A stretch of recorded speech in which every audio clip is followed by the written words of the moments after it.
नमस्कार। बोलती किताबें में आज आप सुनेंगे भीष्म साहनी की लिखी हुई कहानी चीफ की दावत। सामनाथ और उनकी पत्नी को पसीना पोंछने की फुर्सत न थी। पत्नी ड्रेसिंग गाउन पहने, उलझे हुए बालों का जूड़ा बनाए, मुंह पर फैली हुई सुर्खी और पाउडर को मले, और मिस्टर सामनाथ सिगरेट पर सिगरेट फूंकते हुए चीजों की फेहरिस्त हाथ में थामे एक कमरे से दूसरे कमरे में आ जा रहे थे। आखिर 5 बजते-बजते तैयारी मुकम्मल होने लगी। कुर्सियाँ, मेज, तिपाइयाँ, नैपकिन, फूल सब बरामदे में पहुंच गए। ड्रिंक का इंतजाम बैठक में कर दिया गया।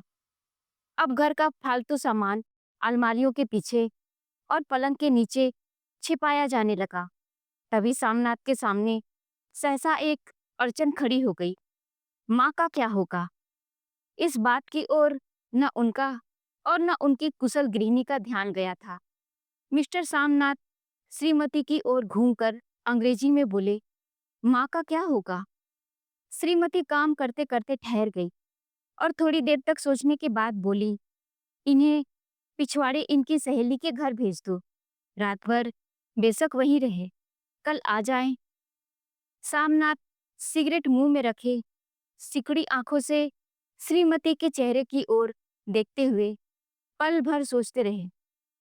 फिर सिर हिलाकर बोले, नहीं, मैं नहीं चाहता कि उस बुढ़िया का आना जाना यहाँ फिर से शुरू हो।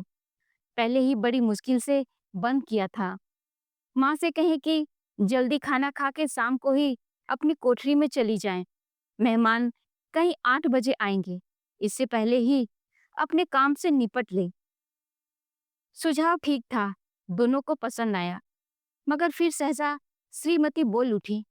जो वह सो गई और नींद में खर्राटे लेने लगी, तो साथ ही तो बरामदा है, जहां लोग खाना खाएंगे। तो इन्हें कह देंगे कि अंदर से दरवाजा बंद कर ले, मैं बाहर से ताला लगा दूंगा। या माँ को कह देता हूँ कि अंदर जाकर सोए नहीं, बैठी रहे। और क्या? और जो सो गई तो डिनर का क्या मालूम कब तक चले? 11-11 बजे तक तो तुम ड्रिंक करते रहते हो। सामनाथ कुछ खींच उठे और हाथ झटकते हुए बोले, अच्छी भली यह भाई के पास जा रही थी, तुमने यूं ही खुद अच्छा बनने के लिए बीच में टांग अड़ा दी। वाह, तुम माँ और बेटे की बातों में मैं क्यों बुरी बनूं? तुम जानो और वह जाने। मिस्टर सामनाथ चुप रहे। यह मौका बहस का न था, समस्या का हल ढूंढने का था। उन्होंने घूमकर माँ की कोठरी की ओर देखा। कोठरी का दरवाजा बरामदे में खुलता था। बरामदे की ओर देखते हुए झट से बोले, मैंने सोच लिया है। और उन्हीं कदमों से माँ की कोठरी के बाहर जा खड़े हुए। माँ दीवार के साथ एक चौकी पर बैठी, दुपट्टे में मुंह सिर लपेटे माला जप रही थी। सुबह से तैयारी होते देखते हुए माँ का भी दिल धड़क रहा था। बेटे के दफ्तर का बड़ा साहब घर पर आ रहा है, सारा काम सुबीते से चल जाए। माँ, आज तुम खाना जल्दी खा लेना, मेहमान लोग 7 बजे आ जाएंगे। माँ ने धीरे से मुंह पर से दुपट्टा हटाया और बेटे को देखते हुए कहा, आज मुझे खाना नहीं खाना है बेटा।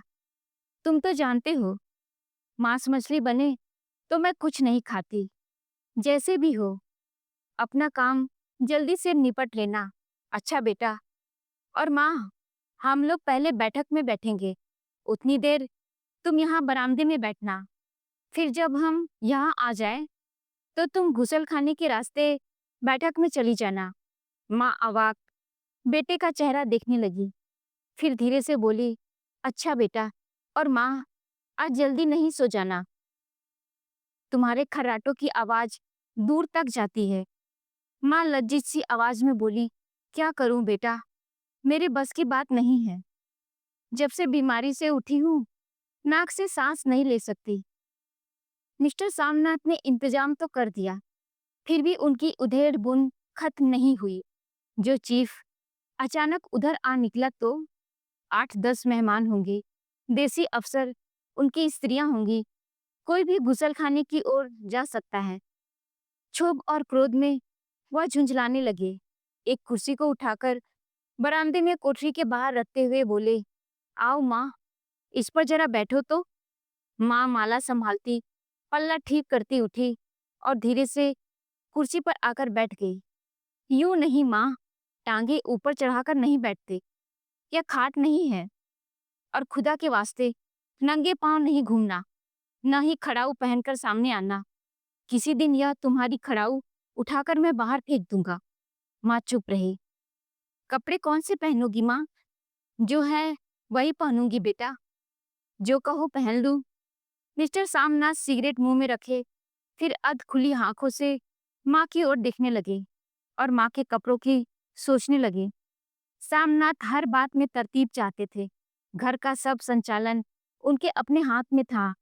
खूंटियां कमरों में कहाँ लगाई जाए, बिस्तर कहाँ पर बिछे, किस रंग के पर्दे लगाए जाए, श्रीमती कौन सी साड़ी पहने, मेज किस साइज की हो, सामनाथ की चिंता थी। अगर चीफ का साक्षात माँ से हो गया तो कहीं लज्जित न होना पड़े। माँ को सिर से पांव तक देखते हुए बोले, तुम सफेद कमीज और सफेद सलवार पहन लो माँ, पहन के आओ तो जरा देखूं। माँ धीरे से उठी और अपनी कोठरी में कपड़े पहनने चली गई। यह माँ का झमेला ही रहेगा। उन्होंने फिर अंग्रेजी में अपनी स्त्री से कहा, कोई ढंग की बात हो तो भी कोई कहे, अगर कहीं कोई उल्टी सीधी बात हो गई तो चीफ को बुरा लगेगा, तो सारा मजा जाता रहेगा। माँ सफेद कमीज और सफेद सलवार पहनकर बाहर निकली। छोटा सा कद, सफेद कपड़ों में लिपटा छोटा सा सूखा हुआ शरीर, धुंधली आंखें, केवल सिर के आधे झड़े हुए बाल पल्ले की ओट में छिपाए गए थे। पहले से कुछ ही कम कुरूप नजर आ रही थी। चलो ठीक है, कोई चूड़ियां वूड़ियां हो तो वह भी पहन लो, कोई हर्ज नहीं। चूड़ियां कहाँ से लाऊं बेटा? तुम तो जानते हो सब जेवर तुम्हारी पढ़ाई में बिक गए। यह वाक्य सामनाथ को तीर की तरह लगा। तिनक कर बोले, यह कौन सा राग छेड़ दिया माँ? सीधा कह दो जेवर नहीं है, बस। इससे पढ़ाई वढ़ाई का क्या ताल्लुक है? जो जेवर बिका तो कुछ बनकर ही आया हूँ, निरा लंडूरा तो नहीं लौटाया। जितना दिया था उससे दुगना ले लेना। मेरी जीभ जल जाए बेटा, तुमसे जेवर लूंगी? मेरे मुंह से यूं ही निकल गया। जो होते तो लाखों बार पहनती। 5:30 बज चुके थे। अभी मिस्टर सामनाथ को खुद भी नहा धोकर तैयार होना था। श्रीमती कब की अपने कमरे में जा चुकी थी। सामनाथ जाते हुए एक बार माँ को हिदायत करते गए, माँ, रोज की तरह गुमसुम बन के नहीं बैठी रहना। अगर साहब इधर आ निकले और कोई बात पूछे तो ठीक तरह से बात का जवाब देना। मैं न पढ़ी न लिखी बेटा, मैं क्या बात करूंगी? तुम कह देना माँ अनपढ़ है, कुछ जानती समझती नहीं, वह नहीं पूछेगा। 7 बजते बजते माँ का दिल धक धक करने लगा। अगर चीफ सामने आ गया और उसने कुछ पूछा तो वह क्या जवाब देगी? अंग्रेज को तो दूर से ही देखकर घबरा उठती थी। यह तो अमरीकी है, न मालूम क्या पूछे, मैं क्या कहूंगी?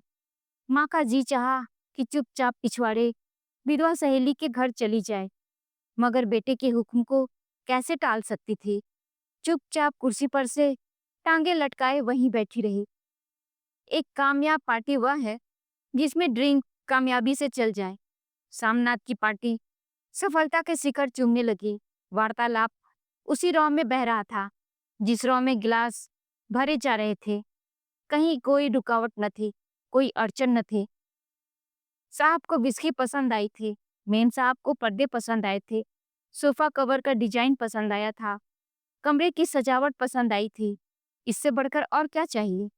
साहब तो ड्रिंक के दूसरे ही दौर में चुटकुले और कहानियां कहने लग गए थे। दफ्तर में जितना रोब रखते थे, यहाँ पर उतने ही दोस्त परवर हो रहे थे। और उनकी स्त्री काला गाउन पहने, गले में सफेद मोतियों का हार, सेंट और पाउडर की मार्क से ओत-प्रोत कमरे में बैठी सभी देसी स्त्रियों की आराधना का केंद्र बनी हुई थी। बात बात पर हंसती, बात बात पर सिर हिलाती और सामनाथ की स्त्री से तो ऐसे बात कर रही थी जैसे उनकी पुरानी सहेली हो। और इसी रूम में पीते पिलाते 10:30 बज गए। वक्त गुजरते पता न चला। आखिर सब लोग अपने अपने गिलासों में से आखिरी घूंट पीकर खाना खाने के लिए उठे और बैठक से बाहर निकले। आगे आगे सामनाथ रास्ता दिखाते हुए पीछे चीफ और दूसरे मेहमान। बरामदे में पहुंचते ही सामनाथ सहसा ठिठक गए। जो दृश्य उन्होंने देखा उससे उनकी टांगें लड़खड़ा गई और क्षण भर में सारा नशा हिरन होने लगा। बरामदे में एन कोठरी के बाहर माँ अपनी कुर्सी पर ज्यों की त्यों बैठी थी, मगर दोनों पांव कुर्सी की सीट पर रखे हुए और सिर दाएं से बाएं और बाएं से दाएं झूल रहा था और मुंह में से लगातार गहरे खर्राटों की आवाजें आ रही थी। जब सिर कुछ देर के लिए टेढ़ा होकर एक तरफ को थम जाता तो खर्राटे और भी गहरे उठते और फिर जब झटके से नींद टूटती तो सिर फिर दाएं से बाएं झूलने लगता। पल्ला सिर पर से खिसक आया था और माँ के झरे हुए बाल आधे गंजे सिर पर अस्त व्यस्त बिखर रहे थे। देखते ही सामनाथ क्रुद्ध हो उठे। जी चाहा कि माँ को धक्का देकर उठा दे और उन्हें कोठरी में बाहर धकेल दे, मगर ऐसा करना संभव न था। चीफ और बाकी मेहमान पास खड़े थे। माँ को देखते ही देसी अफसरों की कुछ स्त्रियां हंस दी। इतने में चीफ ने धीरे से कहा, पुअर डियर। माँ हड़बड़ा के उठ बैठी। सामने खड़े इतने लोगों को देखकर ऐसी घबराई कि कुछ कहते न बना। झट से पल्ला सिर पर रखती हुई खड़ी हो गई और जमीन को देखने लगी। उनके पांव लड़खड़ाने लगे और हाथों की उंगलियां थर थर कांपने लगी। माँ, तुम जाके सो जाओ। तुम क्यों इतनी देर तक जाग रही थी? और खिसियाई हुई नजरों से सामनाथ चीफ के मुंह की ओर देखने लगी। चीफ के चेहरे पर मुस्कुराहट थी। वह वहीं खड़े खड़े बोले, नमस्ते। माँ ने झिझकते हुए अपने में सिमटते हुए दोनों हाथ जोड़े, मगर एक हाथ दुपट्टे के अंदर माला को पकड़े हुए था, दूसरा हाथ बाहर। ठीक तरह से नमस्ते भी न कर पाई। सामनाथ इस पर भी खिन्न उठे। इतने में चीफ ने अपना दायां हाथ हाथ मिलाने के लिए माँ के आगे किया। माँ और भी घबरा उठी। माँ, हाथ मिलाओ। पर हाथ कैसे मिलाती? दाएं हाथ में तो माला थी। घबराहट में माँ ने बायां हाथ ही साहब के हाथ में रख दिया। सामनाथ दिल ही दिल में जल उठे। देसी अफसरों की स्त्रियां खिलखिलाकर हंस पड़ी। यूं नहीं माँ, तुम तो जानती हो दायां हाथ मिलाया जाता है। दायां हाथ मिलाओ। मगर तब तक चीफ माँ का बायां हाथ ही बार बार हिलाकर कह रहे थे, हाउ डू यू डू? कहो माँ, मैं ठीक हूँ, खैरियत से हूँ। माँ कुछ बड़बड़ाई। माँ कहती है, मैं ठीक हूँ, कहो माँ, हाउ डू यू डू? माँ धीरे से सकुचाते हुए बोली, हाउ डू डू? एक बार फिर कह कहा उठा। वातावरण हल्का होने लगा। साहब ने स्थिति संभाल ली। लोग हंसने चाहने लगे।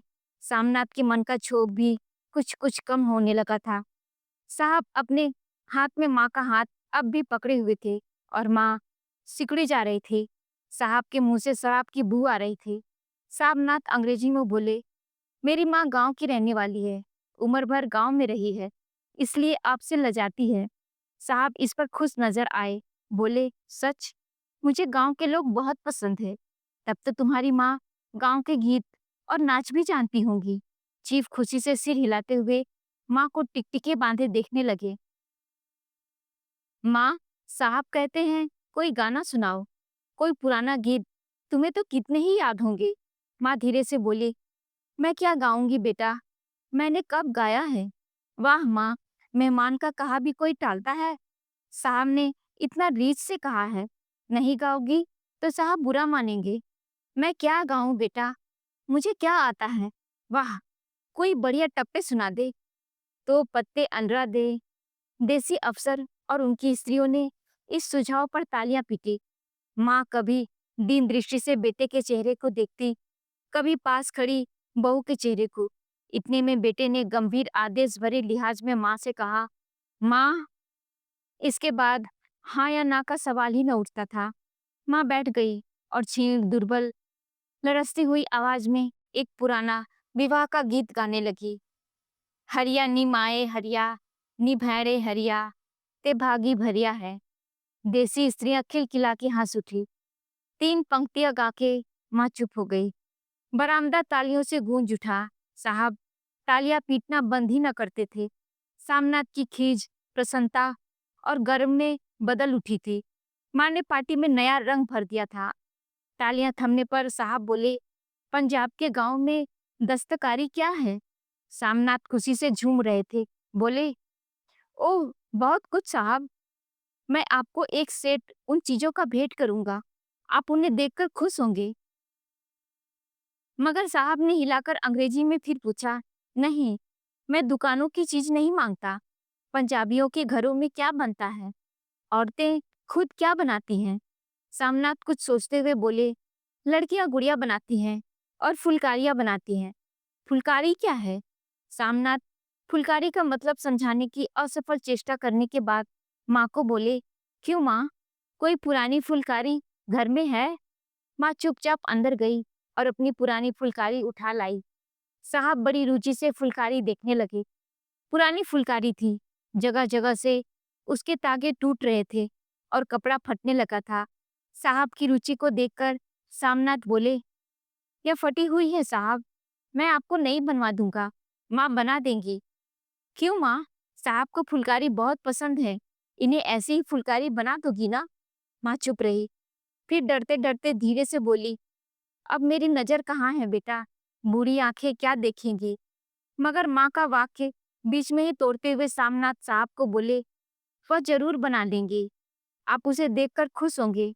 साहब ने सिर हिलाया, धन्यवाद किया और हल्के हल्के झूमते हुए खाने की मेज की ओर बढ़ गए। बाकी मेहमान भी उनके पीछे पीछे हो लिए। जब मेहमान बैठ गए और माँ पर से सबकी आंखें हट गई, तो माँ धीरे से कुर्सी पर से उठी और सबकी नजरें बचाती हुई अपनी कोठरी में चली गई। मगर कोठरी में बैठने की देरी थी कि आंखों में छल छल आंसू बहने लगे। वह दुपट्टे से बार बार उन्हें पोंछती, पर वह बार बार उमड़ आते, जैसे बरसों का बांध तोड़कर उमड़ आए हों। माँ ने बहुतेरा दिल को समझाया, हाथ जोड़े, भगवान का नाम लिया, बेटे के चिरायु होने की प्रार्थना की, बार बार आंखें बंद की, मगर आंसू बरसात की पानी की तरह जैसे थमने में ही ना आते थे। आधी रात का वक्त होगा। मेहमान खाना खाकर एक एक करके जा चुके थे। माँ दीवार से सटकर बैठी, आंखें फाड़े दीवार को देखे जा रही थी। घर के वातावरण में तनाव ढीला पड़ चुका था। मोहल्ले की निस्तब्धता सामनाथ के घर भी छा चुकी थी। केवल रसोई में प्लेटों की खनकने की आवाज आ रही थी। तभी सहसा माँ की कोठरी का दरवाजा जोर से खटकने लगा। माँ, दरवाजा खोलो। माँ का दिल बैठ गया, हड़बड़ाकर उठ बैठी। क्या मुझसे फिर कोई भूल हो गई? माँ कितनी देर से अपने आप को कोस रही थी कि क्यों उन्हें नींद आ गई, क्यों वह उगने लगी, क्या बेटे ने अभी तक क्षमा नहीं किया? माँ उठी और कांपते हाथों से दरवाजा खोल दिया। दरवाजा खुलते ही सामनाथ झूमते हुए आगे बढ़ाए और माँ को आलिंगन में भर लिया। ओ अम्मी, तुमने तो आज रंग ला दिया। साहब तुमसे इतना खुश हुआ कि क्या कहूँ। ओ अम्मी अम्मी। माँ की छोटी सी काया सिमटकर बेटे के आलिंगन में छिप गई। माँ की आंखों में फिर आंसू आ गए। उन्हें पोंछती हुई धीरे से बोली, बेटा, तुम मुझे हरिद्वार भेज दो, मैं कब से कह रही हूँ। सामनाथ का झूमना सहसा बंद हो गया और उनकी परेशानी पर फिर तनाव के बल पड़ने लगे। उनकी बाहें माँ के शरीर पर से हट आईं। क्या कहा माँ? यह कौन सा राग तुमने फिर छेड़ दिया? सामनाथ का क्रोध बढ़ने लगा। बोलते गए, तुम मुझे बदनाम करना चाहती हो ताकि दुनिया कहे कि बेटा माँ को अपने पास नहीं रख सकता। नहीं बेटा, अब तुम अपनी बहू के साथ जैसा मन चाहे रहो। मैंने अपना खा पहन लिया, अब यहाँ क्या करूंगी? जो थोड़े दिन जिंदगानी के बाकी हैं, भगवान का नाम लूंगी। तुम मुझे हरिद्वार भेज दो। तुम चली जाओगी तो फुलकारी कौन बनाएगा? साहब से तुम्हारे सामने ही फुलकारी देने का इकरार किया है। मेरी आंखें अब नहीं है बेटा जो फुलकारी बना सको। तुम कहीं और से बनवा लो, बनी बनाई ले लो। माँ, तुम मुझे धोखा देके यूं चली जाओगी, मेरा बनता काम बिगाड़ोगी। जानती नहीं, साहब खुश होगा तो मुझे तरक्की मिलेगी। माँ चुप हो गई, फिर बेटे के मुंह की ओर देखती हुई बोली, क्या तेरी तरक्की होगी? क्या साहब तेरी तरक्की कर देगा? क्या उसने कुछ कहा है? नहीं, कहा नहीं माँ, मगर देखती नहीं कितना खुश हो गया है। कहता था जब तेरी माँ फुलकारी बनाना शुरू करेंगी तो मैं देखने आऊंगा कि कैसे बनाती हैं। जो साहब खुश हो गया तो मुझे इससे बड़ी नौकरी भी मिल सकती है। मैं बड़ा अफसर बन सकता हूँ। माँ के चेहरे का रंग बदलने लगा। धीरे-धीरे उनका झुर्रियों भरा मुँह खिलने लगा, आँखों में हल्की चमक आने लगी। तो तेरी तरक्की होगी बेटा, तरक्की यूँ ही हो जाएगी। साहब को खुश रखूँगा तो कुछ करेगा, वरना उसकी खिदमत करने वाले और थोड़े हैं। तो मैं बना दूँगी बेटा, जैसे बन पड़ेगा बना दूँगी। और माँ दिल ही दिल में बेटे के उज्जवल भविष्य की कामनाएँ करने लगी। और मिस्टर सामनाथ, अब सो जाओ माँ, कहते हुए तनिक लड़खड़ाते हुए अपने कमरे की ओर घूम गए। तो दोस्तों, कहानी आपको कैसी लगी? प्लीज़ नीचे कमेंट में ज़रूर से ज़रूर बताइएगा। मिलते हैं अगले अंक में एक और मज़ेदार कहानी के साथ। तब तक के लिए सुनते रहिए बोलती किताबें। नमस्कार।